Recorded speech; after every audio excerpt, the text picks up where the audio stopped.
Они играют с тремя опорами, на которых многими веками стоит религия ислам. И когда они начали играть этим, распространилось то, что видим сейчас. Из тех фактов, что происходит в наших городах Сирии и в других местах. Вчера один из мусульман взорвал себя в мечети, чтобы убить одного из хороших авлия Аллаха и известного ученого из числа мусульманских ученых.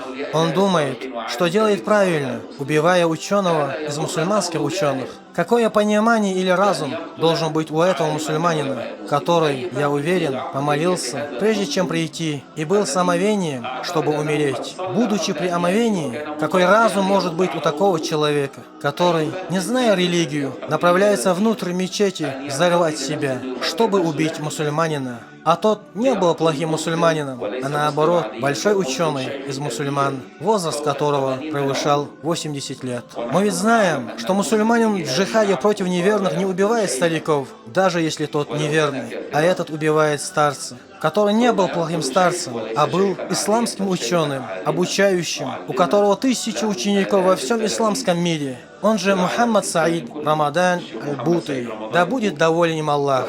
Какое понимание может быть у такого человека, что он пришел к такому? Поистине, они играют на трех опорах, на которых и стоит ислам. Черпание знаний у знающих. Тот не черпал знаний у знающих, он самоучка. Он понял религию в соответствии своим желанием, а не в соответствии желанием Аллаха. Синтаксис. Если ты попросишь его поговорить на арабском, ты увидишь, как он говорит неправильно. Его неправильное понимание арабского языка. Даже если он читает Коран, он делает паузы на каждом аяте не менее 10 раз. Он даже не знает арабского языка, чтобы понять текст на арабском. Хотя бы даже для понятия общего смысла текста. Тогда что он делает своим непродуктивным пониманием? Понимая в соответствии с своим непродуктивным желанием, не приобретя знаний от знающего ученого. При всем этом он бродит, как заблудившееся животное, говоря людям про Коран и Сунну, в то время как он сам является очень далеким от Корана и Сунны. Если бы все это не было именно так, то не было бы и смут.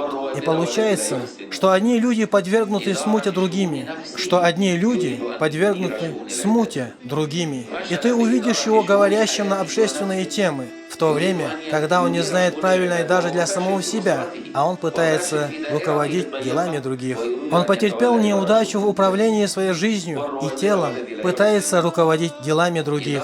Он потерпел неудачу в управлении собственной семьей, потерпел неудачу в управлении своим маленьким домом.